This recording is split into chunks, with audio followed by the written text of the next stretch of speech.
Friends, welcome to Shivaji group of institutions online classes. मैं आपका physics teacher Pradeep Sharma. बेटा कक्षा 11 की क्लास है, सब्जेक्ट है आपका फिजिक्स, और इसमें हम लोगों ने विमीय विश्लेषण चैप्टर का क्या किया है, क्या किया हम लोगों ने इसमें रिविजन किया है। ठीक है, तो अब हम क्या बता रहे थे, हमने आपको इसमें कुछ चीज़ें बताई, जो बताई हम पहले उसको समझ लें।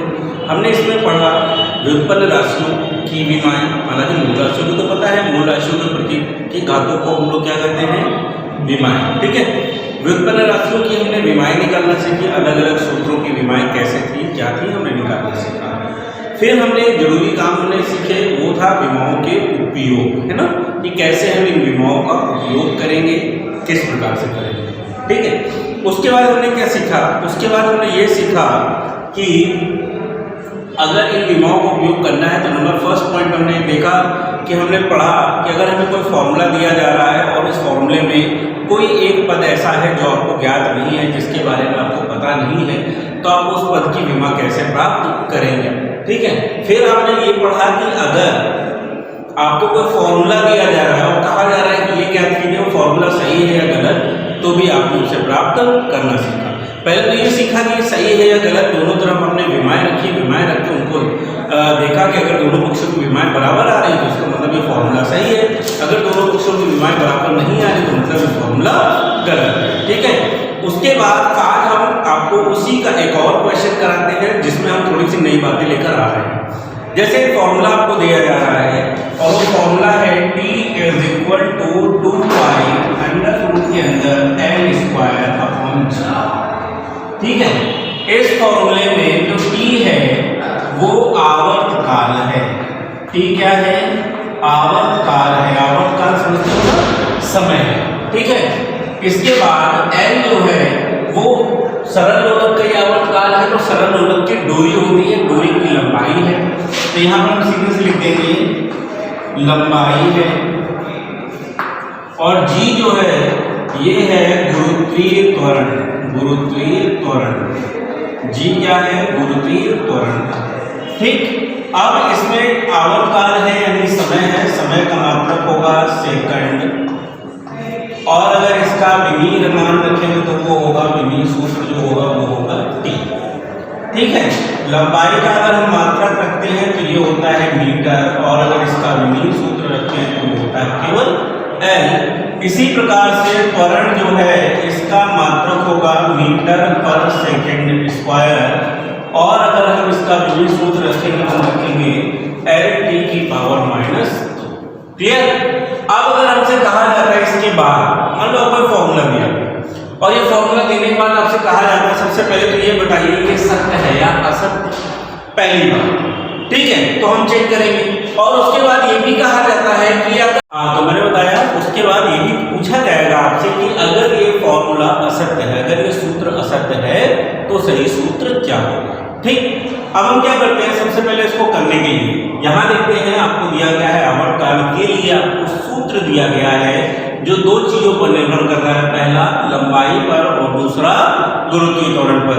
इनकी विमाएँ आपको अगर पता है तो सबसे पहले हम ये प्राप्त करेंगे ये सत्य है या असत्य, और वो कैसे प्राप्त करेंगे जो हमने पिछली बार पढ़ा था, बिल्कुल वही तरीका है, उसी तरीके से इसको आगे लेके चलते हैं। पहले हमने लिखा फॉर्मूला, अपना सूत्र जो दिया गया है t = 2π L² में हम दोनों पक्षों की क्या रखेंगे, विमाएँ।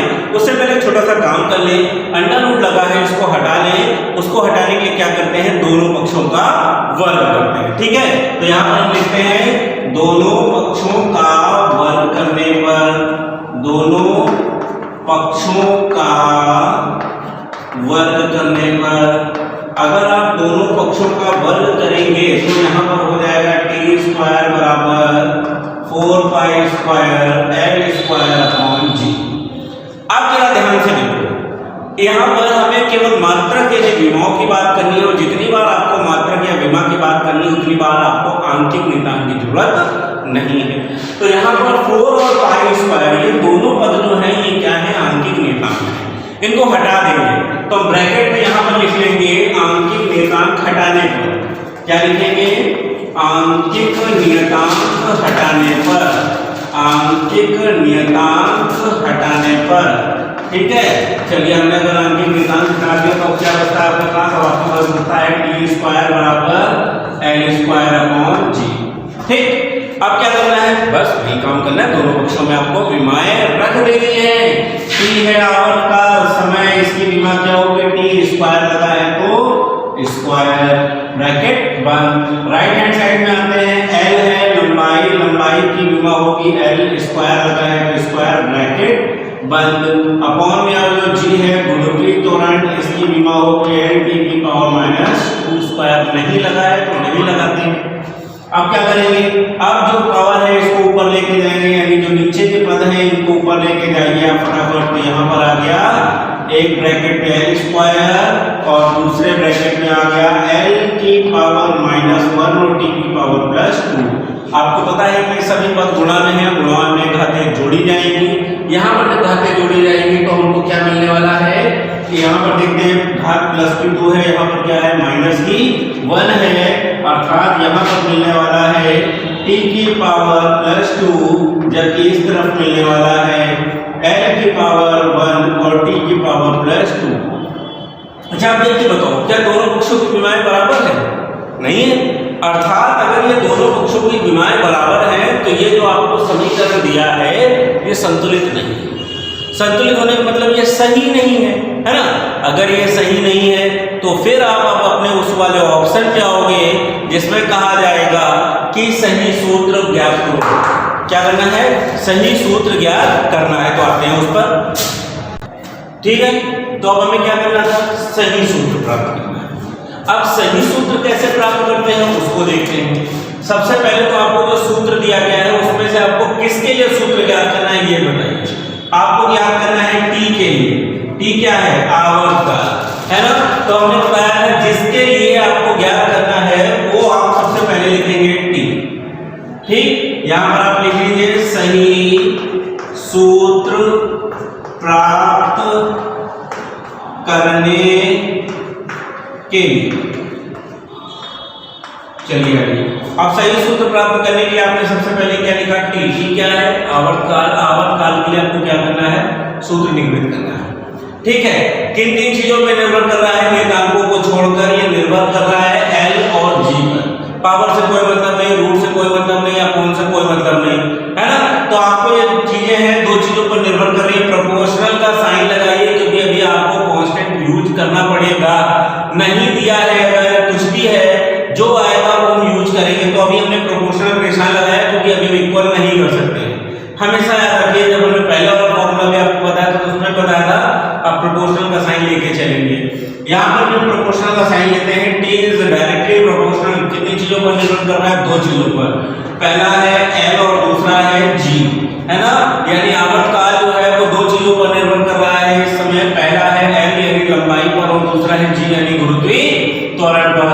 अब आपने एक काम कीजिए, आप अपने मन से दोनों को अपनी मर्जी से पावर दे दीजिए, ए बी एक्स वाई, है ना, पी क्यू, जो मर्जी है एम एन, कोई दिक्कत नहीं है।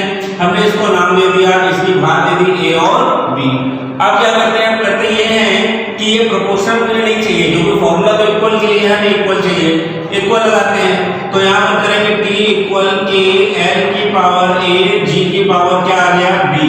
अब देखो यहाँ पर एल की पावर ए है और जी की पावर क्या है? बी है। ये हमको दो चीजें मिल रही, ठीक है। अब यहाँ पर हमें क्या करना है? जो के मिला है प्रोपोर्शनल हटाने के बाद मिला है।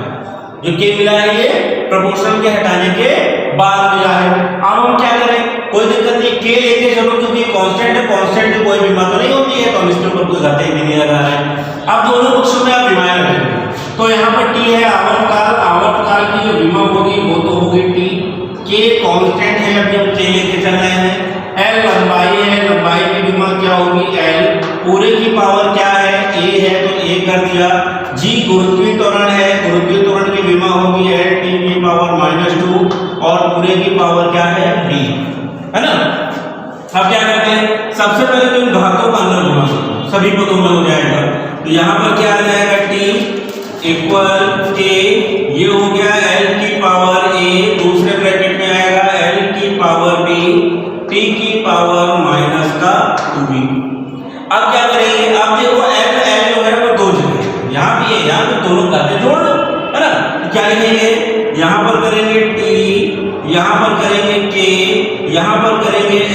पावर a प्लस बी और t की पावर क्या है माइनस का 2b।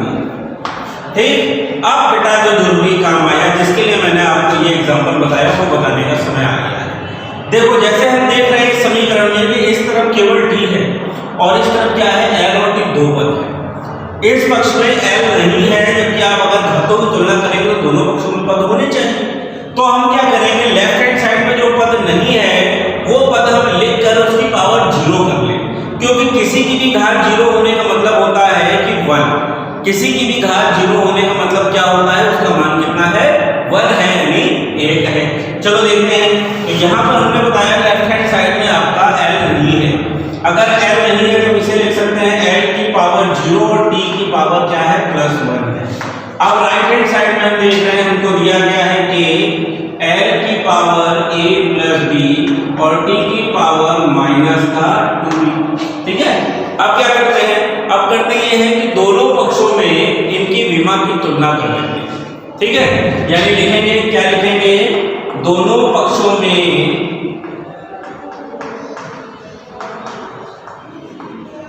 विमा की तुलना करने पर, अगर बच्चों आप तुलना करेंगे विमा की तो क्या आएगा, जरा ध्यान से देखो, a l की l से जब करेंगे तो a प्लस b के बराबर क्या है g। l की l से करेंगे तो a प्लस b के बराबर क्या है 0, और t की जब t से करेंगे तो माइनस का 2b इक्वल कितना है 1, यानी b बराबर कितना आएगा माइनस का 1/2। समीकरण बना लो, इसको आप 1 नंबर दे दो, इसको आप 2 नंबर दे दो और इसको आप 3 नंबर दे दो। ठीक है, अब आपको पहले तो b का मान मिल गया है, b का मान मिल गया है तो अब आप a का मान प्राप्त कर सकते हैं। कैसे, समीकरण 2 में b का मान रखकर क्या लिखेंगे, समीकरण 2 में b का मान रखने पर, चलिए आप जब मान रखेंगे तो यहाँ पर आपको क्या मिल जाएगा, देखो सबसे पहले a प्लस b बराबर कितना है 0 है ना, तो a का मान तो ज्ञात करना है, b की जगह माइनस 1/2 बराबर क्या आ गया 0, यानी a बराबर आ गया प्लस का 1/2।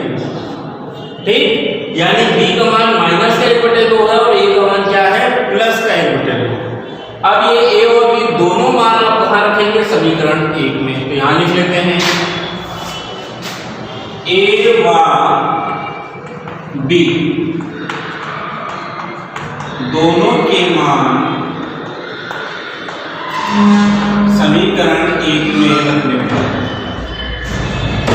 चलिए जब आप मान रखेंगे तो आपको क्या मिलने वाला है, यहाँ देखते हैं। ठीक है, 1 नंबर t इक्वल के l की पावर a और g की पावर क्या है b, तो t इक्वल के l की पावर क्या है a की जगह 1/2 और g की जगह माइनस का 1/2। जैसे आप सही से लिखेंगे तो k l की पावर 1/2 अपॉन में ले आएंगे तो g जो माइनस का था कैसा हो गया, पावर प्लस की हो गई। अब इस पूरे की पावर आप ध्यान से देख के बताओ, क्या पूरे की पावर को 1/2 लिख सकते हैं कि नहीं, अगर लिख सकते हैं तो जो घात 1/2 होती है उसे क्या लिखेंगे, अंडर रूट के अंदर n/g हो गया। अब बेटा छोटी सी बात बच रही है, जरा ध्यान से देखो, हमने शुरुआत में कांस्टेंट हटाया है और वो कितना है 2, कितना है 2पाई, तो इसे आप लिख सकते हैं, या तो आप लिख सकते हैं इसे प्रश्नानुसार, क्या लिख सकते हैं प्रश्नानुसार, या इसी को आप लिखेंगे कि प्रयोगों के अनुसार, है ना, या तो आप लिखेंगे प्रश्नानुसार या लिखेंगे प्रयोगों के अनुसार। तो देखते हैं, सबसे पहले लिखते हैं प्रयोगों के अनुसार, प्रयोगों के अनुसार। ठीक है, क्या है k बराबर क्या रखने पर 2पाई। ठीक है, यहाँ पर आप अगर k बराबर 2पाई रख देते हैं तो आपका ये समीकरण वही बन जाएगा जो आपका सही समीकरण है, मतलब t इज इक्वल टू यहाँ पर हो गया 2पाई और अंडर रूट के अंदर क्या चल रहा था l/g। तो ये आपका जो समीकरण है ये अब बनेगा सही समीकरण। क्या बनेगा, सही समीकरण, जबकि अभी तक जो आपको दिया गया था ऊपर दिया है t बराबर 2पाई अंडर रूट l²/g, ये कैसा था, असत्य कहा जा सकता है, इसे गलत कहा जा सकता है। ठीक है, तो ये उस प्रकार का समीकरण है। क्लियर हुआ? ठीक है ना। तो इसी तरह से आप और भी आगे कॉन्सेप्ट क्लियर कीजिए। अगर कुछ समझ में नहीं आ रहा है तो उसे आप पूछिए, आपका जो बताने का है वो मैं आपको बताऊंगा। ठीक है।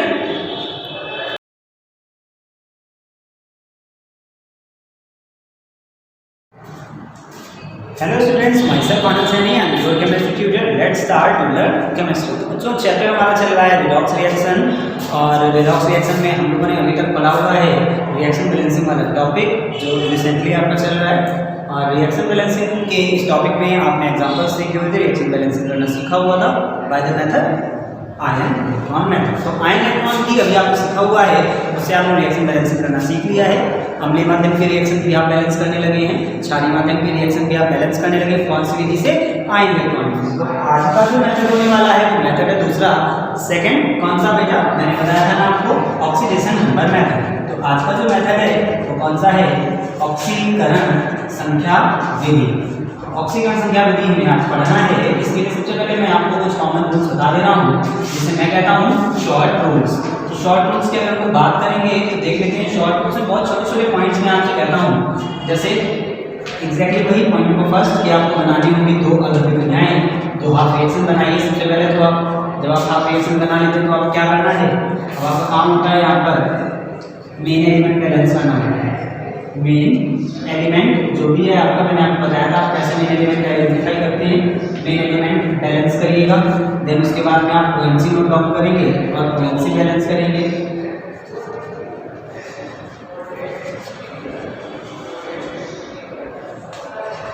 Note down the ONC. Next number is balance the ONC. जब ओएनसी बैलेंस को लिखते हैं same thing. Last point is exactly last point पर हम बात करते हैं, उसमें हम लोग ऑक्सीजन एंड हाइड्रोजन को बैलेंस करते हैं। और वहाँ रिएक्शन तो ऐसे करके आपका पूरा पॉइंट कंप्लीट होता है और आपका रिएक्शन बैलेंस हो जाता है। कैसे? फिर मैं आपको बोलते रहूँ। शॉर्ट रूल से मैंने आपसे कहा है कि सबसे पहले आपको दो हाफ रिएक्शन बनानी होगी, देन उसके बाद में आपको क्या करना है, जो मेन एलिमेंट दिया गया उस मेन एलिमेंट को बैलेंस करिएगा और ऑक्सीडेशन नंबर आपको फाइंड करना रहेगा। तो ऑक्सीडेशन नंबर आप फाइंड कर लीजिएगा। बैलेंस जैसे ही करेंगे तुरंत वहीं पर आप ऑक्सीडेशन नंबर भी फाइंड कर लेंगे। उसके बाद मैंने कहा नोट डाउन द ओएनसी। ओएनसी क्या होता है? ओएनसी का मतलब है बेटा ऑक्सीकरण संख्या में परिवर्तन। चेंजेस क्या आ रहे हैं ऑक्सीकरण संख्या में? आपने ऑक्सीकरण संख्या निकालना सीखा हुआ है, जब आप लोग देखेंगे तो आपको समझ में आ जाएगा कौन भी।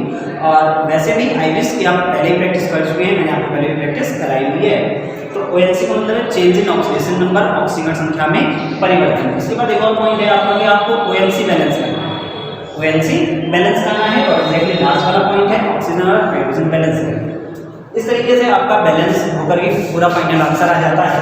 अब पिछले मेथड में और इस मेथड में अगर हम लोग कंपेयर करते हैं, बात करते हैं, तो वहाँ पर आपको एक चीज़ समझ में आती है कि वहाँ पर हम लोग हाफ रिएक्शन बनाते थे और यहाँ जैसे लिख रहा हूँ सेकंड पॉइंट में कि मेन एलिमेंट बैलेंस करो, तो मेन एलिमेंट नहीं, वहाँ पर ऑल एलिमेंट बैलेंस कर देते हैं ना, ऑक्सीजन हाइड्रोजन साथ में ही बैलेंस कर देते हैं। बट यहाँ पर ऐसा कुछ नहीं है। यहाँ पर आपके लिए क्या बोल रहा हूँ कि यहाँ पर आपको ऑक्सीजन और हाइड्रोजन बैलेंस करना है एट द लास्ट स्टेज में आपको बैलेंस करना। बाकी के जो कॉमन पॉइंट्स हैं वो एज इट इज वही रहने वाले हैं कि जैसे आपको हाफ रिएक्शन कैसे बनानी वो ऑलरेडी आपको पता है, वही वाले रूल से बनाना है। वैसे कोई भी हो, सबसे पहले आपने क्या करना होता है, यस रिएक्शन का मीडियम आइडेंटिफाई करना होता है। देन इसके बाद में जब आप रिएक्शन का मीडियम आइडेंटिफाई कर लेते हैं, ओवरऑल रिएक्शन बैलेंस करते हैं। अगर आपकी अभिक्रिया होती है क्षारीय माध्यम में, तो मैंने आपसे कहा था एक पॉइंट कौन सा, जब विक्रिया हो क्षारीय माध्यम में तो दोनों तरफ जोड़ते हैं उतने OH आयन जितने होते हैं H आयन। फाइनल आंसर में एसिडिक मीडियम के आंसर में जितने H आयन आते हैं उतने ही OH आयन को दोनों तरफ जोड़ते हैं। कब? जब रिएक्शन होती है क्षारीय माध्यम से। स्टार्ट करते हैं इन शॉर्ट रूल्स के बिहाफ पर आज ऑक्सीकरण संख्या विधि से। आज का पहला क्वेश्चन जो हमें करनी है रिएक्शन बैलेंस, तो आप थोड़ा सा ध्यान देंगे और आपको पूरा पॉइंट सब कुछ समझ में आने वाला है। Okay, so let's start. देखते हैं जैसे क्वेश्चन है आपके सामने ये,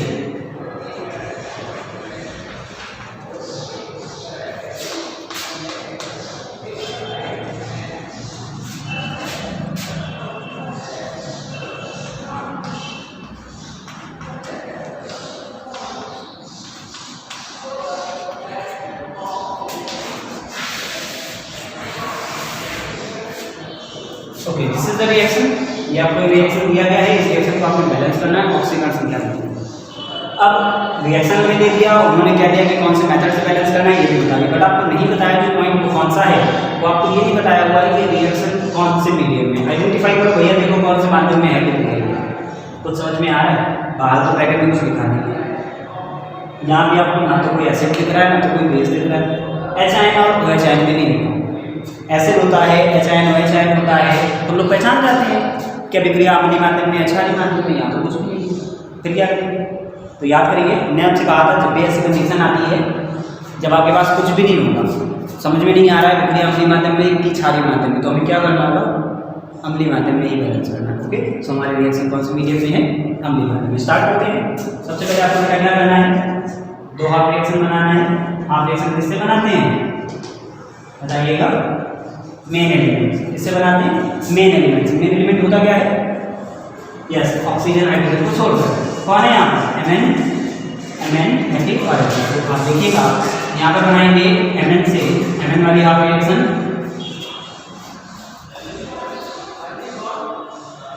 एंड एग्जैक्टली एक और हाफ रिएक्शन आप यहाँ बनाओगे Fe से Fe वाले। ठीक है, तो ये 2 हाफ रिएक्शन आपने बना दिया। फिर मैंने आपसे कहा था कि आप मेन एलिमेंट बैलेंस करिएगा बेटा। यहाँ पर देखो एक ही Mn इधर भी और एक ही Mn इधर भी, LHS RHS दोनों तरफ आपको एक ही Mn दिख रहा है। Fe भी आप अगर देख रहे हो तो बैलेंस है, एक ही दिख रहा है, सो नो इशू, कोई टेंशन नहीं है, बैलेंस है। अब आपको क्या करना है? ऑक्सीडेशन नंबर फाइंड करना है बेटा। ये जो मेन एलिमेंट है ना, इसका ऑक्सीडेशन नंबर फाइंड करेंगे। चलिए इसका ऑक्सीडेशन नंबर फाइंड करेंगे, कितना आ जाएगा? +7। यहाँ पर पेंसिल वर्क रहता है, आप ऐसे पेंसिल से नोट करोगे। ठीक है, ये सरल आए हैं तो जो चार्ज लगा हुआ वही हो जाएगा +2। यहाँ पर Fe के लिए कितना आ रहा है? +2, और यहाँ पर कितना आ रहा है? +3। ओके, तो आपने ऑक्सीडेशन नंबर भी फाइंड कर लिया है जो मेन एलिमेंट है उससे। जब आपने ऑक्सीडेशन नंबर फाइंड कर लिया है तो आपका काम क्या होगा? ONC नोट करना है। क्या नोट करना बच्चों? ONC क्या होता है? Change in oxidation number. Change मतलब परिवर्तन कितना हो रहा है ऑक्सीकरण संख्या में। देखिए जरा, 7 है +7 है ना, +2 हो गया, कितना हुआ? 5 का होता है। 5 घट रही है, बढ़ रही है ऑक्सीकरण संख्या? कम हुई है ना, डाउन साइड है। एग्जैक्टली यहाँ पर देखिएगा +2 से कितना हो गया है? +3 हो गया है। सो आपको पता है क्या हो रहा है यहाँ पर? ऑक्सीकरण संख्या में परिवर्तन, एक का हो रहा है और एक बढ़ रहा है। ये भी काम। तो अभी तक आपने क्या किया? जो आपको रिएक्शन मिली है, अभिक्रिया का माध्यम पहचान करके आपने अम्लीय माध्यम में बैलेंस कर रहे हैं, और 2 हाफ रिएक्शन बनाई है। मेन एलिमेंट से एलिमेंट चेक कर लिया है, ऑक्सीडेशन नंबर फाइंड कर लिया है, ONC भी नोट कर लिया है। अब आपका काम क्या है? 4th स्टेप में बढ़ते हैं। शॉर्ट रूल्स मैंने आपको बताया हुआ था। तो अब आप क्या करते हैं? जब आपने ONC नोट कर लिया तो बेटा हमारा काम होता है आपको ये ONC बैलेंस करना होता है। एक आ रहा है 5 और एक आ रहा है कितना? 1। अब क्या करेंगे? कैसे बैलेंस करेंगे? 5 ये के बैलेंस कैसे होगा? तो जैसे आप इक्वेशन बैलेंस करते थे मैथ्स की, एग्जैक्टली वही काम करना है। क्रॉस मल्टीप्लाई यहाँ पर 5 से कर दो, यहाँ पर 1 से मल्टीप्लाई कर दो, तो भैया 1 का गुणा करेंगे वही आएगा, तो नो इशू। आपको मल्टीप्लाई में करिए, यहाँ पर एक लाइन लिख देना, समीकरण 2 में 5 से गुणा करने पर। और जैसे ही आप 5 से मल्टीप्लाई करोगे एक आपको और हाफ रिएक्शन मिलेगा। चलिए देखते हैं कि आपको एक हाफ रिएक्शन मिल रहा है। मल्टीप्लाई करें 5 +2 gives that 5 what if, हाँ ये भी मिल गया आपको। तो अब जब ONC आपका सिमिलर हो जाता है, जब ONC सिमिलर हो जाता है, जैसे वहाँ पर हमने बताया कि जिन 2 हाफ रिएक्शन में इलेक्ट्रॉन होते थे बराबर, जिन 2 हाफ रिएक्शन में इलेक्ट्रॉन होते थे बराबर उनको ऐड करते थे। यहाँ पर जिन 2 हाफ रिएक्शन का ONC होगा बराबर, उन 2 हाफ रिएक्शन को हम ऐड करेंगे 3 नंबर से नंबर 3।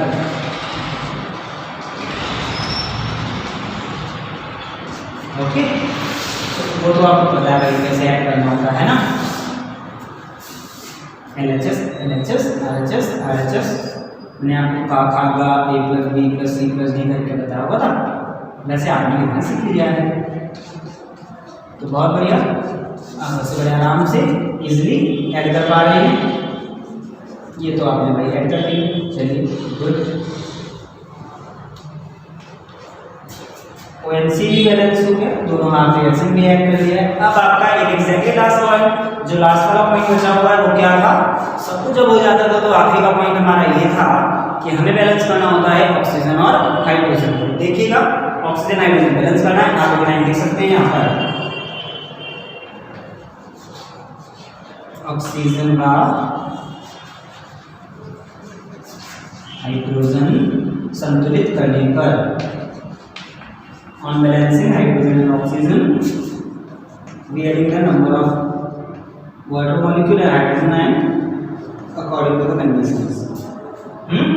तो जितने भी ऑक्सीजन कम होते हैं उतने H2O जोड़ते हैं, और हाइड्रोजन बैलेंस करने के लिए जितने हाइड्रोजन कम होते हैं उतने H+ आयन जोड़ते हैं। तो चलिए देखते हैं इस रिएक्शन को और फिर से ऐड करके लिखते हैं। Mn कितने हैं? एक, यहाँ पर कितना है? एक है, no doubt, no tension. Fe 5 है, 5 है। ऑक्सीजन कितना है? 4, वहाँ पर कितना है? एक भी नहीं, तो क्या करेंगे? 4H2O वहाँ पर छोड़ देंगे, नई जगह लिख रहा हूँ। फाइनल आंसर आएगा कुछ ऐसा। ओके, फिर से लिखते हैं Mn 4 single negative ion, negative charge, positive charge. Next, अब इसके बाद क्या करेंगे? अब इसके बाद में आपको ऑक्सीजन बैलेंस करना है। ऑक्सीजन बैलेंस करने के लिए यहाँ पर 4 ऑक्सीजन है, तो आप क्या करोगे बेटा? 4H2O ऐड कर दीजिए।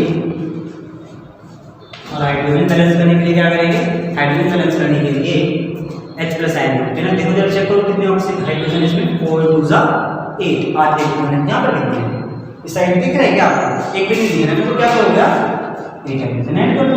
ओके, अच्छा, एलिमेंट तो सारे बैलेंस हो गए हैं आपके। तो चलिए हम चेक कर लेते हैं हमारा आंसर आ रहा है या नहीं आ रहा है, रिएक्शन बैलेंस हुई है या नहीं हुई है। Let's check it out. Mn 1 है, 1 है, बहुत सही। Fe 5 है और 5 है।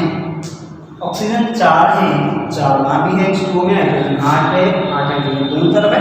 बात करनी है केवल चार्ज, तो चार्ज जरा चेक करते हैं। चार्ज करने के लिए मैंने आपको बड़ा बेसिक सिंपल सा पॉइंट कहा था, आगे जो नंबर लिखा होगा उसका चार्ज भी मल्टीप्लाई होता है, बैक साइड में जो नंबर होता है उसका चार्ज मल्टीप्लाई नहीं होता। सो दैट्स व्हाई आपका टोटल पॉजिटिव चार्ज कितना आ रहा है यहाँ पर? देखो 5 × 10, 10 और 8 18 प्लस का है, और एक माइनस का कितना आ गया? +17। कितना है बेटा? इस साइड आ रहा है +17, कैंसिल कर होता ही है ना। और यहाँ पर एक कितना आ रहा है? 5 15, 5 15, 15 और 2 17, और तो कोई चार्ज है नहीं प्लस माइनस। इट मीन क्या होगा भैया? इसका मतलब कि इस ये जो आपकी फाइनल आपका जो ब्रैकेट में रिएक्शन दिख रहा है, उस रिएक्शन में आपको दोनों तरफ चार्ज बैलेंस मिल रहा है, 17 17 एलिमेंट प्लस का, और सारे एलिमेंट को आपने देख ही लिए हैं, Mn Fe हाइड्रोजन ऑक्सीजन सब बैलेंस है ना। इस तरीके से हम लोग ऑक्सीजन संख्या विधि से करते हैं रिएक्शन की बैलेंसिंग। फिर से एक बार शॉर्ट रूल्स बता दे रहा हूँ। सबसे पहले क्या करते हैं? सबसे पहले आपको जो भी रिएक्शन दिया जाता है उसके लिए आप 2 हाफ रिएक्शन बनाते हैं मेन एलिमेंट को लेकर के। फिर उसके बाद क्या करना है आपको? दूसरा पॉइंट, यस, तो आपने दूसरा पॉइंट है मेन एलिमेंट बैलेंस करिए। मेन एलिमेंट बैलेंस करने के बाद आप क्या करते हो? ONC नोट करते हैं, फिर ONC बैलेंस करते हैं, ऑक्सीजन और हाइड्रोजन बैलेंस करते हैं, आपका फाइनल आंसर आ जाता है। ओके, तो इस तरीके से ये रहा आपके सामने क्वेश्चन। प्रैक्टिस करिए, हम लोग नेक्स्ट लेक्चर में देखेंगे इसी मेथड से क्षारीय माध्यम की एक रिएक्शन बैलेंसिंग और कुछ और भी इंटरेस्टिंग से क्वेश्चन। अभी के लिए थैंक यू।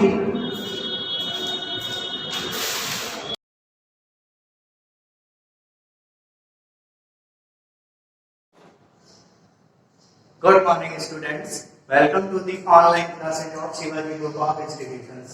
तो बच्चों, मैंने आपको पिछले लेक्चर में समुच्चयों के प्रकार और उस पर आधारित एक्सरसाइज 1.2 के 4 नंबर तक के क्वेश्चन करा दिए थे।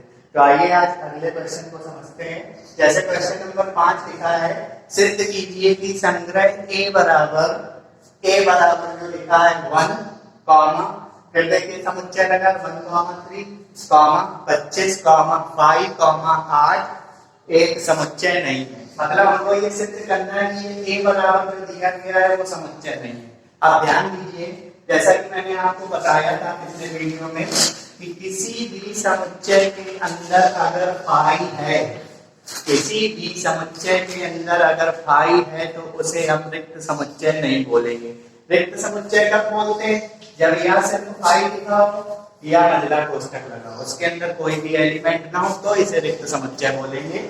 लेकिन आपको ध्यान रखना है कि अगर किसी समुच्चय में एक से ज्यादा अवयव हैं और उन अवयवों में अगर फाई स्थित है तो फिर वो समुच्चय, वो जो संग्रह होगा उसे हम समुच्चय नहीं बोलेंगे।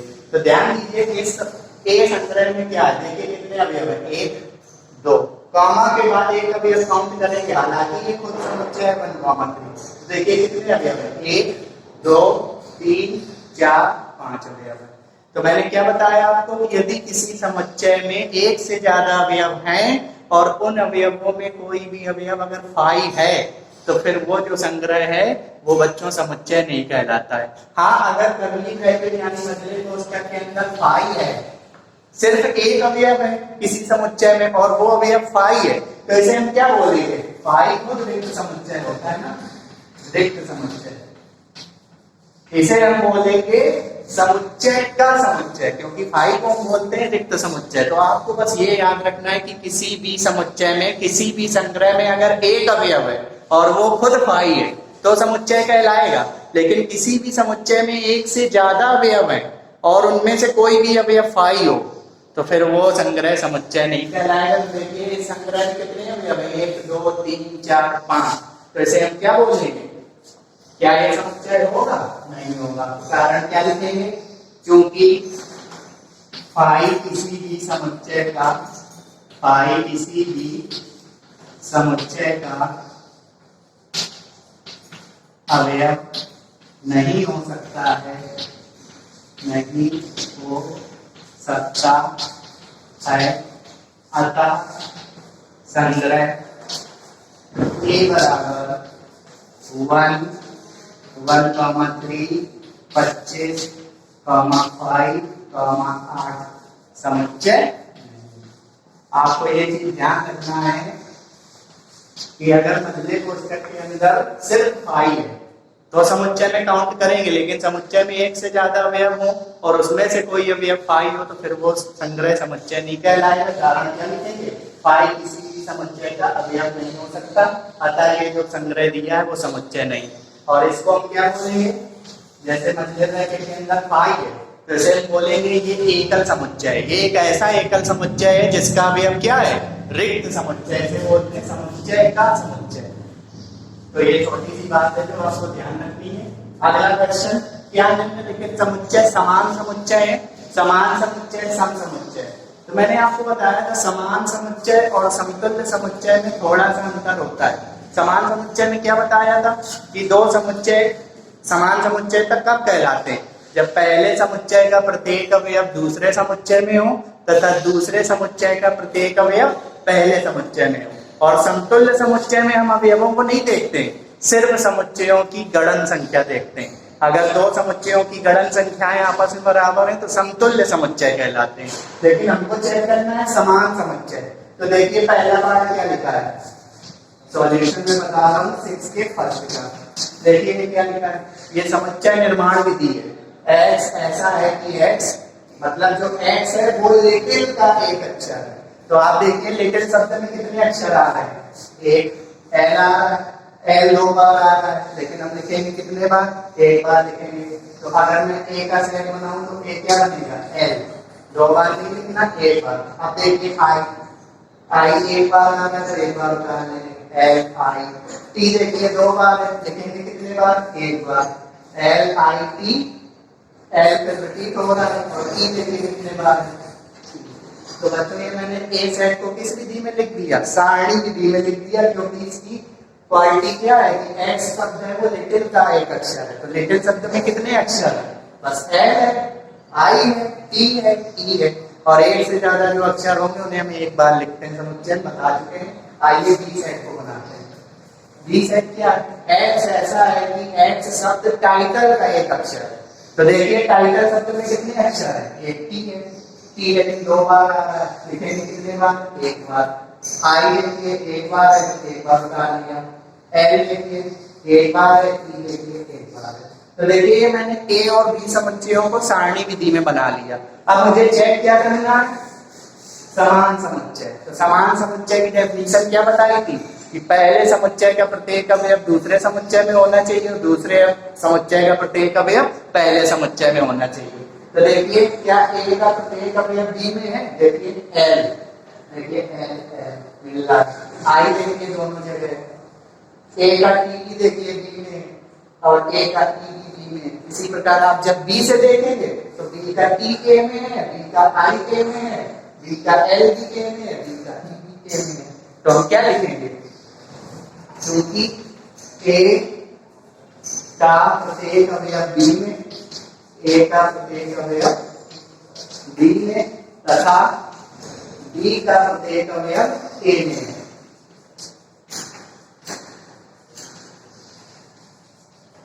अतः ए व बी कैसे समुच्चय हैं, समान समुच्चय, ऐसे बराबर का निशान लगा के दिखा सकते हैं। अतः ए बराबर बी।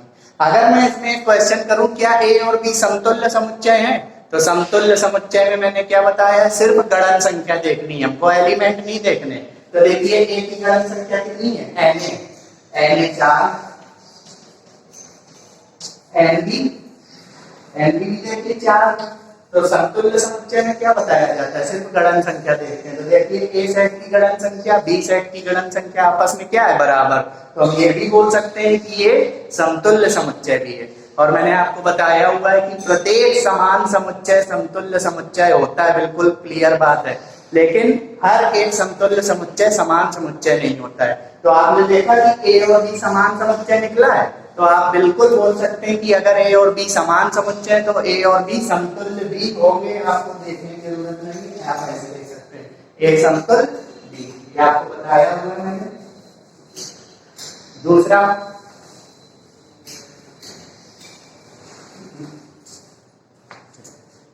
क्या लिखा हुआ है इसमें, देखिए ए बराबर लिखा हुआ है कर्ली ब्रैकेट में 0। तो देखिए कर्ली ब्रैकेट में 0 लिखा हुआ है, तो इसका मतलब क्या है कि जो ए समुच्चय है उसमें सिर्फ एक अवयव है 0। तो देखिए इसमें ए बराबर 0 लिखा हुआ है और बी बराबर क्या लिखा हुआ है, आप ध्यान से देखिए। बी बराबर लिखा हुआ है x ऐसा है कि x ऐसा है कि x कम है 7 से तथा ज्यादा है 10 से। मतलब इसमें कंडीशन लगी हुई है कि बच्चों को x का मान चाहिए वो 7 से छोटा होना चाहिए, 10 से बड़ा होना चाहिए। ऐसा सवाल मैंने आपको पिछले वीडियो में बताया हुआ है, 7 से छोटा तथा 10 से बड़ा। मतलब हमको ऐसी संख्याएं चाहिए जो 7 से छोटी हो और 10 से बड़ी हो, दोनों कंडीशन सेटिस्फाई हो। तो चलिए एक बार सोचते हैं, मैं 7 से छोटा कुछ ले लेता हूँ। 7 से छोटा क्या ले लिया, 6। लेकिन अगर मैं 6 लूंगा तो 7 से तो छोटा है, ये बात तो सही है, लेकिन कंडीशन है 10 से बड़ा भी होना चाहिए। तो देखिए क्या मैं अगर 7 से छोटी कोई संख्या लूं तो क्या वो 10 से बड़ी हो जाएगी, नहीं होगी। अब आप उल्टा सोच लीजिए, 10 से बड़ा कुछ ले लीजिए। 10 से बड़ा क्या, 11। तो देखिए ये 11 10 से बड़ा है लेकिन 7 से छोटा भी होना चाहिए, यही तो कंडीशन है। तो मतलब हम समझ गए कि अगर हम 11 लेंगे तो 10 से बड़ा तो है लेकिन 7 से छोटा नहीं है। इसका मतलब ये निष्कर्ष निकलता है कि ऐसी कोई भी संख्या नहीं है जो 7 से बड़ी हो और 10 से छोटी हो। यानी इसका जो बी का सारणी विधि से जो समुच्चय निकलेगा वो क्या निकलेगा, 5, क्योंकि ऐसी कोई संख्या है ही नहीं जो 7 से छोटी हो और 10 से बड़ी हो, ये कॉमन सेंस है। तो इसमें बी बराबर क्या लिख दिया, 5। आप चेक करिए, ये ए भी सारणी विधि में बना हुआ है, बी भी सारणी विधि में बना हुआ है। तो चेक करिए क्या ये समान समुच्चय हो सकते हैं। तो समान समुच्चय मैंने कहा था अवयव मिलाते हैं। तो देखिए क्या ए का प्रत्येक अवयव बी में है, तो देखिए ए में तो 0 बैठा है और बी में 0 है। तो बस क्या लिखेंगे, समझ गए कि समान समुच्चय नहीं है, क्योंकि ए का प्रत्येक अवयव बी में नहीं है, बी में नहीं है तथा बी का प्रत्येक अवयव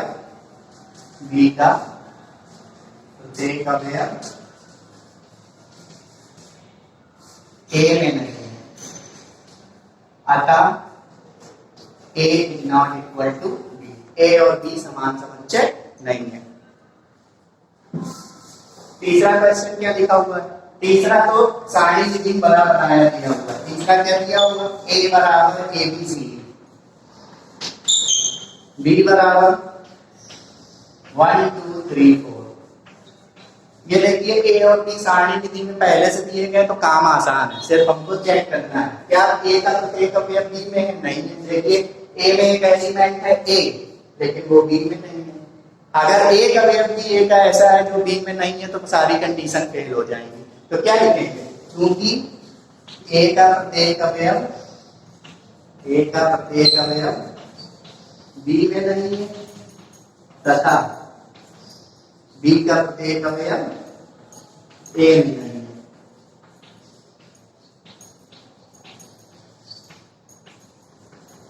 अतः a और b बराबर समुच्चय नहीं है। a is not equal to b। लेकिन a और b समतुल्य समुच्चय है, आप चेक कर सकते हैं। देखिए a की गणन संख्या कितनी? 4, b की गणन संख्या कितनी? 4, तो na बराबर nb हो गया। तो यानी ये जो a और b है वो समतुल्य है लेकिन समान नहीं है। तो यही तो नोट बताया था कि हर एक समान समुच्चय समतुल्य तो होगा लेकिन हर एक समतुल्य समुच्चय समान नहीं होगा। ठीक है, अब पढ़ते हैं अगले क्वेश्चन में। चौथा क्या दिया है? चौथे में 3 सेट दिए हैं और तीनों में सारणी विधि बनाइए। a बराबर क्या है? 5, b बराबर क्या है? सिंगलटन 0, c बराबर क्या है? सिंगलटन 5। अब आप चेक करके बता सकते हैं ये 3 समुच्चय हैं। अब मुझे तीनों को बराबर दिखाना है। 3 समुच्चयों को कैसे बराबर दिखाएंगे? सोचिए, आपको ये देखना है कि a का प्रत्येक अवयव b और c में होना चाहिए। आप a से मैच करें, फिर b से मैच करेंगे, b का प्रत्येक अवयव a में हो और c में हो। फिर जब c से चेक करेंगे तो c का प्रत्येक अवयव a में हो और b में हो। तो आप एक ही से चेक कर लीजिए। देखिए क्या a का अवयव 5 है ना? 5, तो देखिए क्या 5 b में मिल रहा है? नहीं मिल रहा। और ये 5 सिंगलटन मतलब सेट के अंदर 5 है, तो आप इसमें और इसमें अंतर है। ये रिक्त समुच्चय है और ये एकल समुच्चय है। ये एकल समुच्चय क्यों है? क्योंकि कर्ली ब्रैकेट के अंदर 5 लगा है। ये अंतर है, ये रिक्त समुच्चय है, ये एकल समुच्चय है। तो हम क्या लिखेंगे? क्योंकि a का प्रत्येक अवयव b और c दोनों में नहीं है, b का प्रत्येक अवयव c और a में नहीं। देखिए b में क्या है? 0, a में 0 नहीं है ना c में 0। इसी प्रकार c का प्रत्येक अवयव ना a में है ना b में है। तो कंडीशन क्या लिखेंगे? क्योंकि a का प्रत्येक अवयव b एवं c में नहीं है, इसी प्रकार b का प्रत्येक अवयव c व a में नहीं है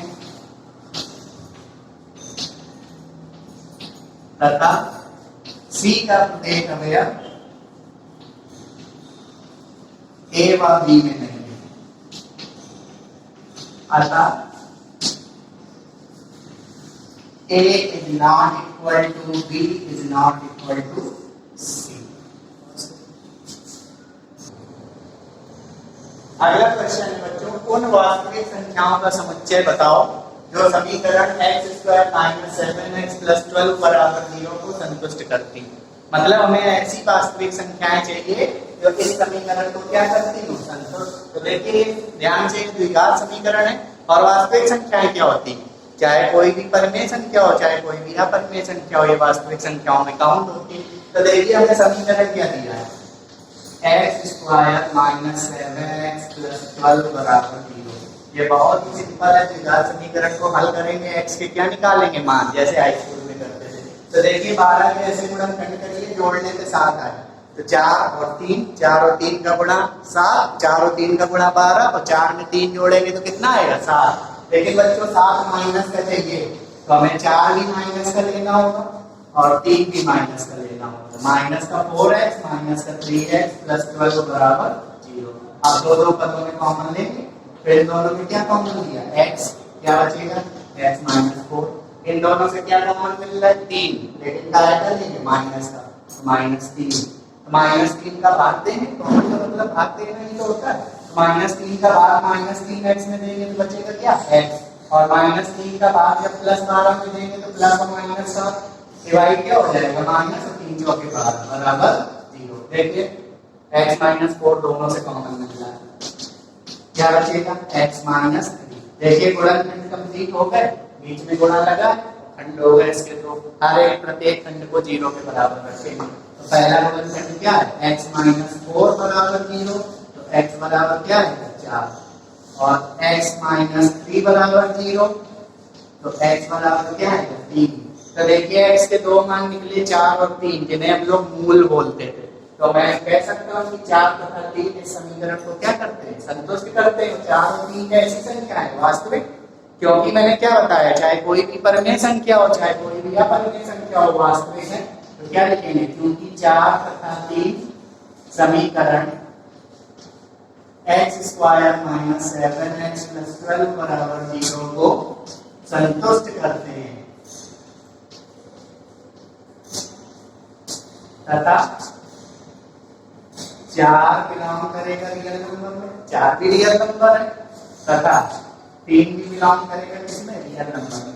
ये मैं रियल नंबर क्यों कह रहा हूँ, क्योंकि सवाल में बोला है वास्तविक संख्या है, तो आपको ये दिखा दीजिए 4 भी बिलोंग कर रहा है रियल नंबर में, 3 भी बिलोंग कर रहा है।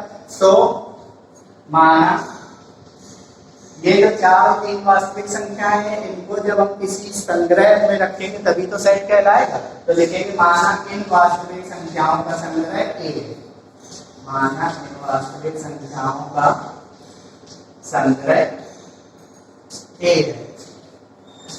तो A बराबर क्या होगा, x के मान रख देंगे, तभी रखेंगे 3, 4, ये इसका हो गया आंसर। अगला सवाल क्या लिखा है, a बराबर x such that x square minus 5x plus 6 बराबर 0, b बराबर दिया है 2, 3, c बराबर क्या दिया है 2, 3, 3। देखिए इसमें खासियत है, b भी सारणी विधि में है, c भी सारणी विधि में है, लेकिन c में गड़बड़ है। c में देखिए एक एलिमेंट 2 बार आ गया है, तो इसको मैं सुधार के ऐसा लिख सकता हूँ 2, 3 लिख सकता हूँ, 3 को एक बार लिख दे। देखिए b भी सही है, c भी सही है। तो हमें सिद्ध करना है a बराबर b बराबर c, यानी तीनों समुच्चयों को आपस में क्या दिखाना है, बराबर। तो बताइए तीनों समुच्चय आपस में बराबर कब होंगे, जब a का प्रत्येक अवयव b और c में हो, b का प्रत्येक अवयव c और a में हो, c का प्रत्येक अवयव a और b में हो। तो देखिए a बराबर क्या दिया है, a बराबर दिया है x ऐसा है कि x square minus 5x plus 6 बराबर 0, और ये सवाल मैंने अभी आपको ऊपर बताया हुआ है 7 नंबर में। देखिए बस समीकरण बदला है।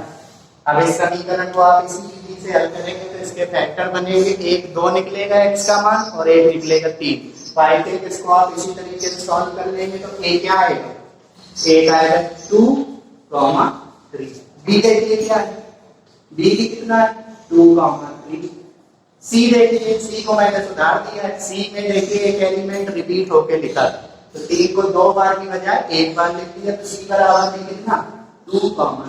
आप ध्यान से देखिए, a को देखिए, b को देखिए, c को देखिए। देखिए प्रत्येक समुच्चय के अवयव, देखिए a का भी अवयव क्या है 2, 3, तो a का प्रत्येक अवयव b और c में है, b का प्रत्येक अवयव c और a में है, और c का प्रत्येक अवयव a और b में है।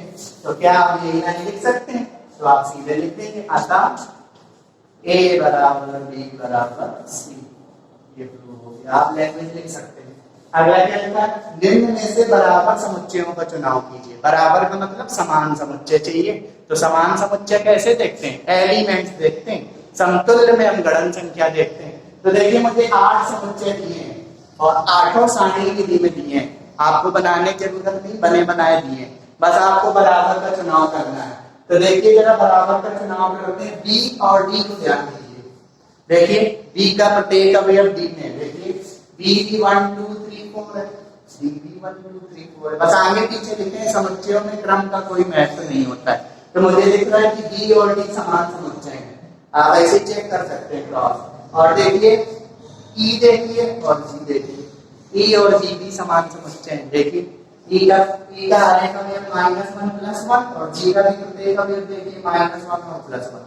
तो इन 8 समुच्चयों में 2 समुच्चयों के युग्म ऐसे हैं कि जो आपस में क्या है, बराबर समुच्चय हैं। तो इसको हम क्या लिखेंगे, क्योंकि b का प्रत्येक अवयव b में है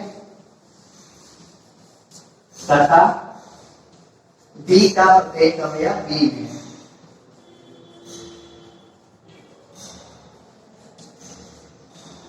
अतः B बराबर D। हमें सिर्फ बराबर समुच्चयों को चुनना है। तो अगर B और D बराबर समुच्चय है तो B और D समतुल्य होंगे, ये आप ध्यान रखिए, कोई दिक्कत नहीं। अब इसमें देखिए E और G में देखिए, यही लैंग्वेज इसमें भी लिखेंगे, क्योंकि E का प्रत्येक अवयव G में, E का प्रत्येक अवयव G में तथा G का प्रत्येक अवयव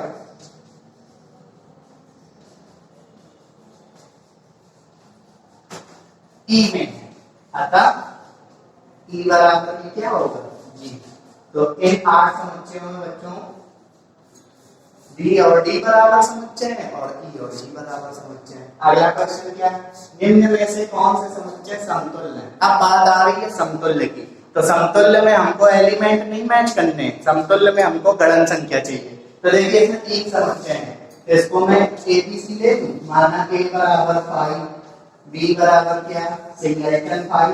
सिंगलटन क्यों बोल रहे हैं, क्योंकि कर्ली ब्रैकेट के अंदर एक ही एलिमेंट है। तो अगर मझले ब्रैकेट के अंदर एक ही अवयव है तो आप उसे सिंगलटन और उस अवयव का नाम ले सकते हैं सीधे। जैसे कर्ली ब्रैकेट के अंदर 1 है तो इसे आप बोल सकते हैं सिंगलटन 1।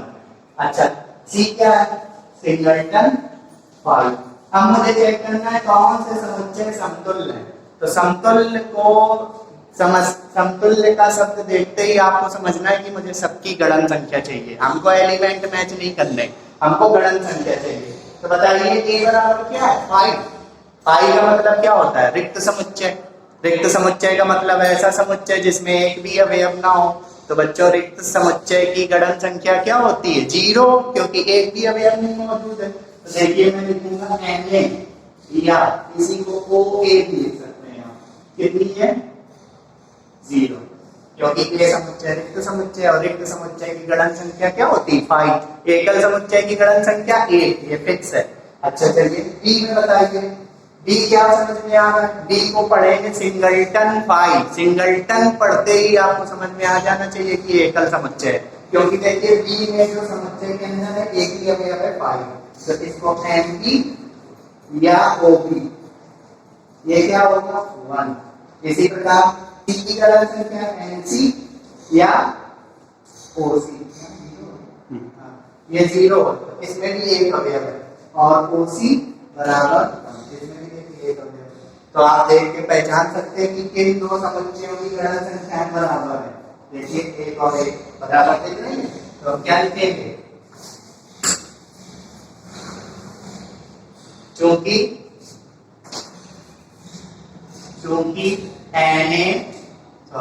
NB बराबर NC कितने के बराबर है 1 के बराबर, यानी B और C की गणन संख्याएं आपस में बराबर है। तो अतः B एवं C समतुल्य समुच्चय है। सिर्फ B और C समतुल्य है और कोई समतुल्य समुच्चय नहीं, समतुल्य समुच्चय है। इसी को गणितीय रूप में कैसे लिखेंगे, समतुल्य का निशान लगा देंगे, अर्थात B समतुल्य है C के, और B हमने किसको माना था, B माना था सिंगलटन 0 को, और समतुल्य है C किसको 5। तो आप आंसर दे सकते हैं कि अतः सिंगलटन 0 तथा सिंगलटन 5 ही समतुल्य समुच्चय है। तो बच्चों आज के वीडियो मैंने आपको एक्सरसाइज 1.2 से संबंधित पूरे क्वेश्चन बता दिए। अब मैं इस चैप्टर को आगे भी कंटिन्यू करूंगा। Thank you.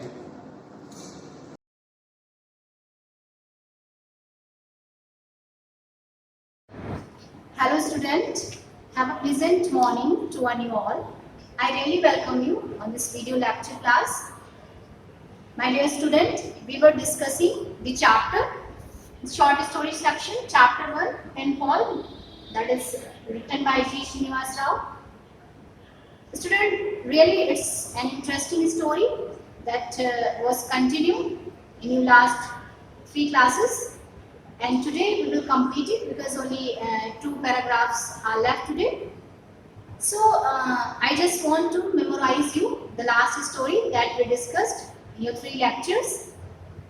The story was that whenever the question that was arised, it was arised into the mind of writer. He wanted to ask a picture to that lady, Alice H, who lived in Los Angeles. but he was suspected or he was doubtful to ask a picture to a lady, because he knew very well this thing, that asking a picture to a lady or asking her age to a lady, it would be impolite question to a lady. So that is why he found an option.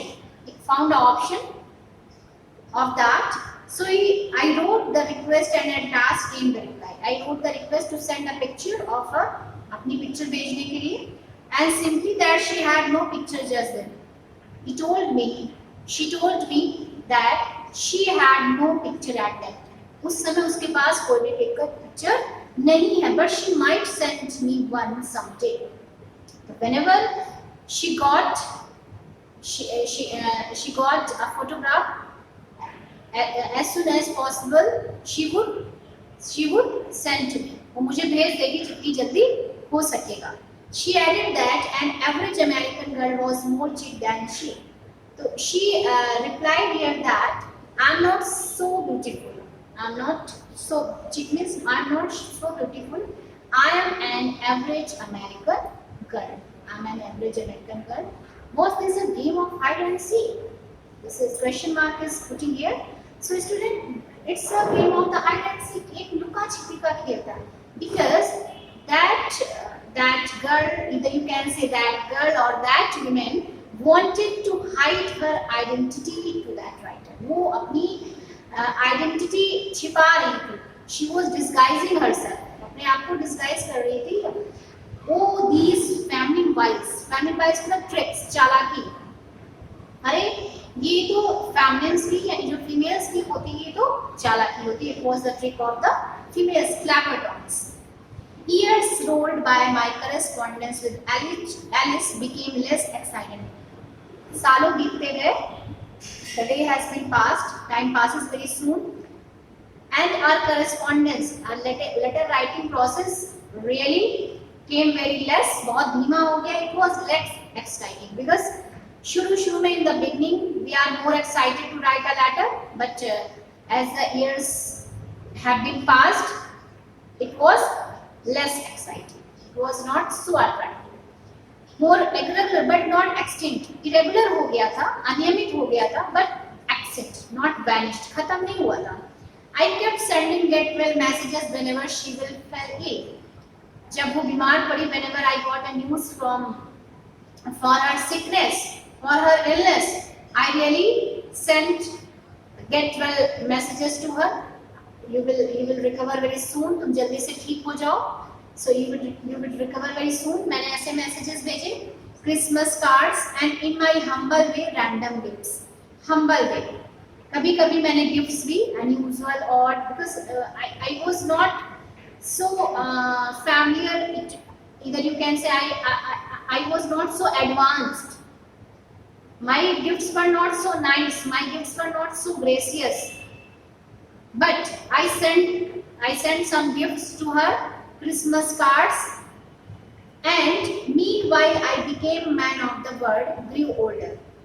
And as the years have been gone, जैसे जैसे समय बीतता गया, I grew older and I became man of the world. It means to say, मैं बड़ा होता चला गया, इस वर्ड का इंसान बनता चला गया. I got a job, wife and a children. I got married and I had children. I showed Alice letter to my wife. I showed the letters that had been written by Alice. I showed to my wife because I don't want to hide this secret to my wife. I was very loyal to her. I was very loyal, very honest to her. The thought of meeting Alice was always there for me and for my family too. The thought of the meeting. It means जो Alice से मिलने का जो विचार था मेरे दिमाग में, वो हमेशा रहता था. Eagerly I wanted to meet that lady. It was also into my mind, and my family also wanted to meet that lady. Then one day I received a large packet that bore new, unmistakably feminine handwriting. एक दिन मैंने एक large packet receive किया जिसमें letter था unmistakably feminine handwriting. It was written by a female. It came by air mail from dear old America from the home town of Alice. कहाँ से वो लेटर आया था? एलिस के होम टाउन अमेरिका से. Who was this new pen friend, जो कि मेरी पत्र मित्र थी. I wondered as I unwrap. Wrap मतलब लपेटना, अनरैप मतलब खोल देना. तो जैसे ही मैंने उस पैकेज को खोला, I wonder, I surprised.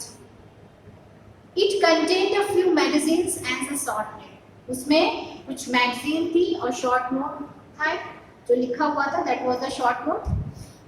As a close friend of Alice H whom you knew so well. लिखा था कि एलिस एच, जिसको आप जानते थे, जो आपकी पत्र मित्र थी. I am very sorry to inform you that she died in a car accident last Sunday. Last Sunday, she had been died in a car accident while returning home from church with a few purchases. After purchasing, वो सामान खरीदकर market से आ रही थी. After that, she had been died. I got that news. Being too old, ज़्यादा old होने की वजह से. She was 78 last April. यानी लास्ट अप्रैल में वो कितनी ईयर की थी? 78 years. She could not see the fast speeding car. So he was not able to see the car. A car was coming from that side and she was not able to see. That's why she had been died. Alice would often tell me how happy she was hearing from Alice. Alice would often tell me. Alice अक्सर ये मुझसे बताया करती थी how happy she was hearing from you. जब वो मेरी बातें सुनती थी, whenever she came to know about me, she would be very happy. She would be very happy. A lone bird helping others was a passion to her. She was a lone bird. She was alone.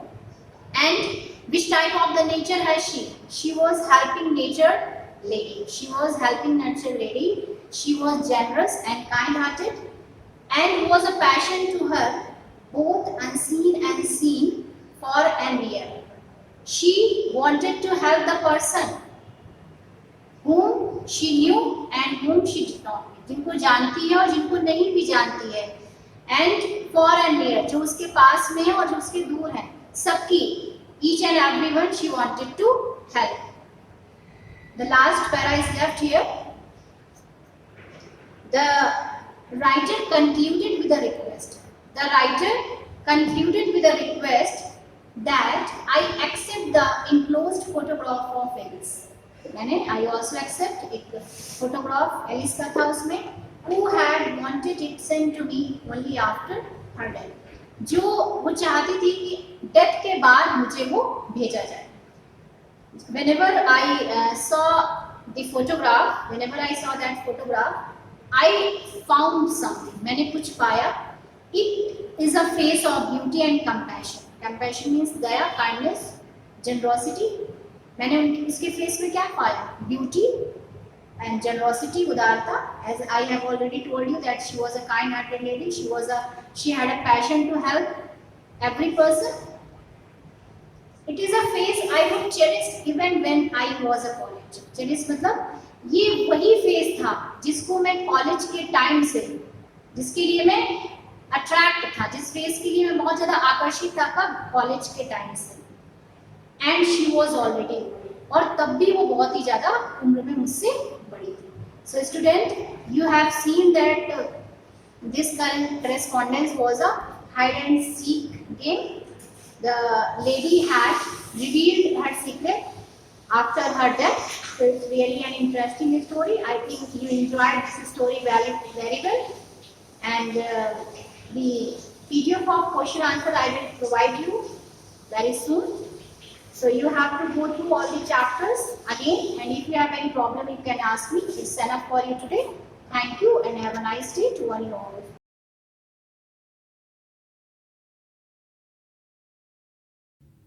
Good morning student. कक्षा 11 सामान्य हिंदी के अंतर्गत छात्रों, आज मैं आपको जो विषय पढ़ाने जा रही हूँ वो विषय है संधि. संधि के अंतर्गत जो कुछ भी मैं आज पढ़ाऊंगी उसे बच्चों आपको CW लैंग्वेज कॉपी पे नोट करना है। किस कॉपी पे? CW लैंग्वेज कॉपी पे। सबसे पहले हम संधि की परिभाषा जान लेते हैं। परिभाषा,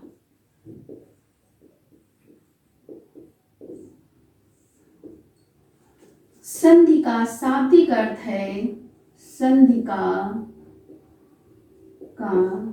शाब्दिक अर्थ है, शाब्दिक अर्थ है मेल। संधि का शाब्दिक अर्थ क्या है बच्चों? क्या होता है? संधि का शाब्दिक अर्थ होता है मेल। दो वर्णों या शब्दों के, दो वर्णों या शब्दों के मेल से जो विकार या परिवर्तन होता है,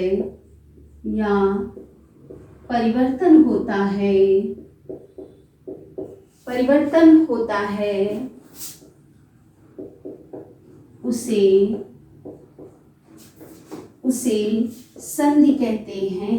उसे संधि कहते हैं। बच्चों, परिभाषा आपको क्या लिखना है? संधि का शाब्दिक अर्थ है मेल।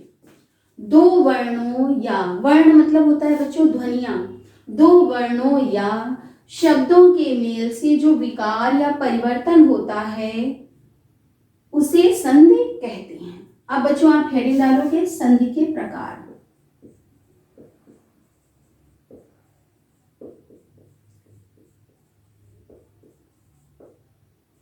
इसके अंतर्गत लिखेंगे संधि 3 प्रकार की होती है। संधि 3 प्रकार की होती है। पहला लिखेंगे आप स्वर संधि, और फिर डालेंगे आप व्यंजन संधि,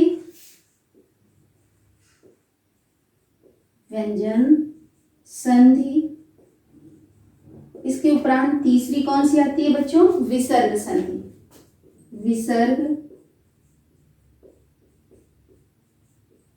संधि।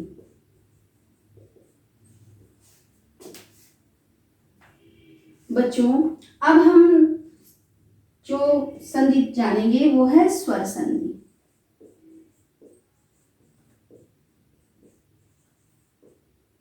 हेडिंग क्या डालेंगे आप? स्वर संधि।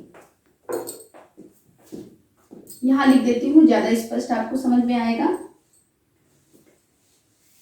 मेरे साथ आप नोट डाउन करते चलिए कॉपी पे। क्या डालेंगे? स्वर संधि।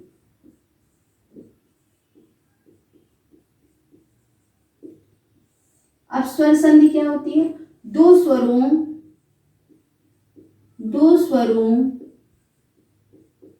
के मेल से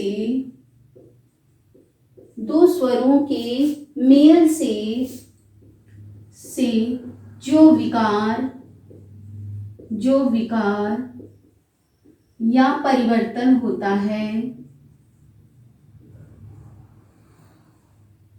विकार या परिवर्तन होता है, स्वर संधि कहलाता है। स्वर होता है, वहां स्वर संधि होती। क्या लिखेंगे? वहां दो स्वरों के मेल से जो विकार या परिवर्तन होता है, दो स्वरों के मेल से जहां विकार या परिवर्तन होता है वहां स्वर संधि होती है।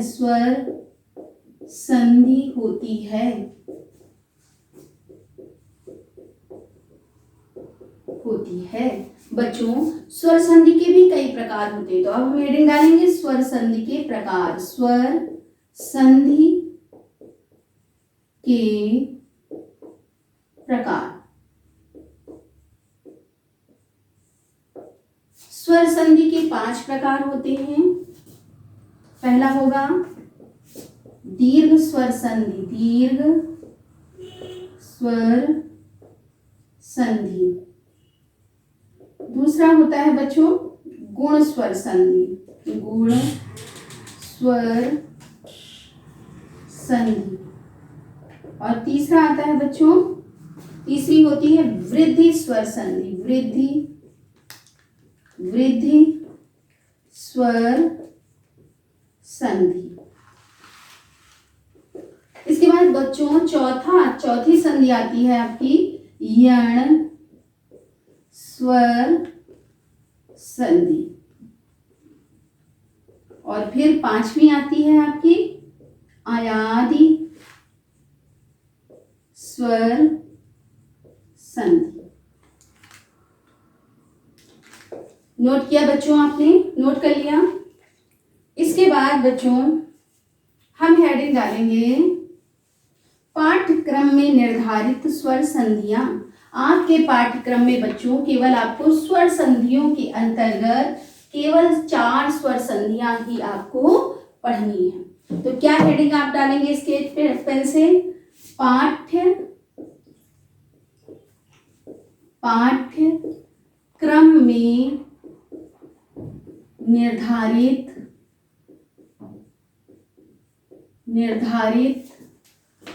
स्वर संधियां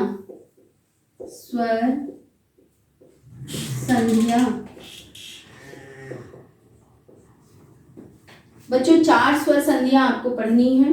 दीर्घ स्वर संधि, गुण स्वर संधि, यण स्वर संधि और अयादि स्वर संधि। तो सबसे पहले जो हम संधि पढ़ेंगे वो पढ़ेंगे दीर्घ स्वर संधि। ये आपको हेडिंग में डालना है। फिर पहली हेडिंग डालेंगे दीर्घ स्वर संधि।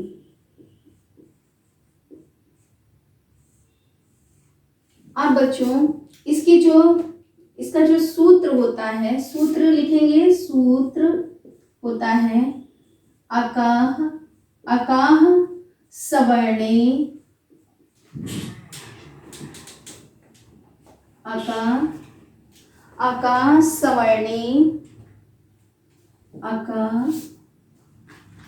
सवर्णे, थोड़ा स्पष्ट देख लीजिएगा आप इसको। अकाह सवर्णे दीर्घा। ठीक बच्चों, इसके बाद आप डालेंगे परिभाषा। परिभाषा बच्चों किसी भी संधि का जब हम संधि विच्छेद करते हैं तो परिभाषा हमें जरूर याद होनी चाहिए। तो दीर्घ स्वर संधि की परिभाषा है जब ह्रस्व या दीर्घ आ ई उ री के बाद क्रमशः ह्रस्व या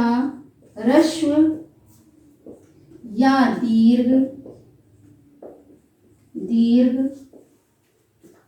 आ ई उ री आए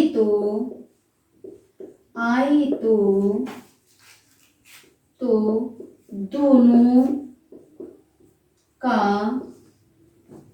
दीर्घ आ ई उ री हो जाता है।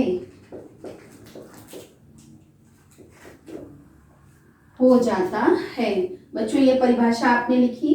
अब इसके उदाहरण देखिए। आप उदाहरण ऐसे लिखेंगे, उदाहरण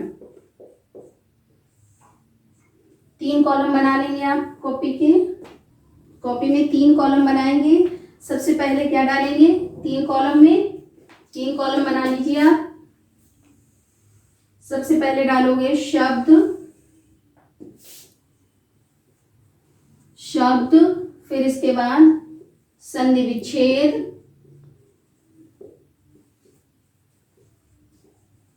संधि विच्छेद, और इसके बाद डालेंगे नियम। इसके बाद क्या डालेंगे? नियम। अब जैसे शब्द ले लें दीर्घ स्वर संधि का, हिमालय, क्या लिखेंगे? हिमालय। हिमालय शब्द लिया, इसका संधि विच्छेद करेंगे बच्चों, हिम प्लस आलय। इसमें नियम क्या होगा? छोटा आ प्लस बड़ा आ प्लस क्या बनेगा जाके? बराबर बड़ा आ। बच्चों ये समझ में नहीं आया होगा, मैं अब इसको समझा रही हूँ, ये आपको अपनी कॉपी पे नोट करना है। आप इसको समझिए, परिभाषा को पहले ध्यान से पढ़िए।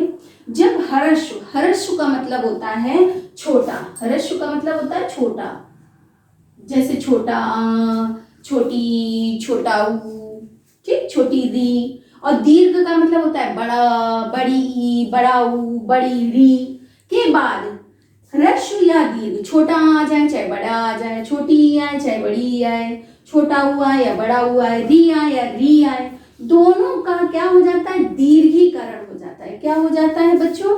दीर्घीकरण हो जाता है। अर्थात चाहे छोटा छोटा आए तो भी क्या बन जाएगा? बड़ा, बड़ा छोटा आए तो भी क्या बन जाएगा? बड़ा, छोटी छोटी आए तो क्या बन जाएगी? बड़ी, बड़ी छोटी आए तो भी क्या बन जाएगी? बड़ी, छोटा ऊ बड़ा ऊ आए तो क्या बनेगा? बड़ा ऊ।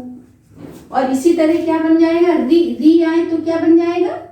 री बन जाएगा। अब उदाहरण मैंने दिया, हिमालय, हिमालय, हिम प्लस आलय, तो इसमें छोटा यहाँ है और बड़ा यहाँ, तो दोनों मिलाकर क्या हो रहा है बच्चों? बड़ा। इसी तरह देखिए दूसरा उदाहरण, परमार्थ, इसका होगा परम प्लस अर्थ। और इसमें क्या नियम होगा? छोटा प्लस छोटा बराबर बड़ा। इसी तरह बच्चों शब्द आता है चिकित्सालय, चिकित्सालय, चिकित्सालय।